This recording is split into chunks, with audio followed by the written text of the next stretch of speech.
നമ്മൾ കൊടുത്തിരിക്കുന്ന പരസ്യത്തിലെ ബാലൻസ് കഴിഞ്ഞാൽ ഇവിടെ നോട്ട് ഡെലിവറിങ് എന്ന് കാണിക്കും. ഫണ്ട് ആഡ് ചെയ്ത് കഴിഞ്ഞാൽ ഇവിടെ ആക്റ്റീവ് എന്ന് കാണിക്കും. അത് എങ്ങനെ ചെയ്യാമെന്നുള്ളതാണ് നമുക്ക് നെക്സ്റ്റ് നോക്കേണ്ടത്. ലെഫ്റ്റ് സൈഡിൽ ബില്ലിംഗ് ആൻഡ് പേയ്മെൻറ്റിൽ ക്ലിക്ക് ചെയ്യുക.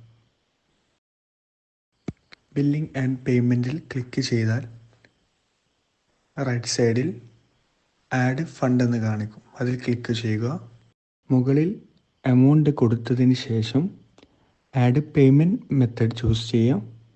Debit or credit card, UPI, net banking, ഇതിൽ ഏത് വേണമെങ്കിലും നിങ്ങൾക്ക് ചൂസ് ചെയ്യാൻ പറ്റുന്നതാണ്. ഞാൻ UPI ആണ് സെലക്ട് ചെയ്യുന്നത്.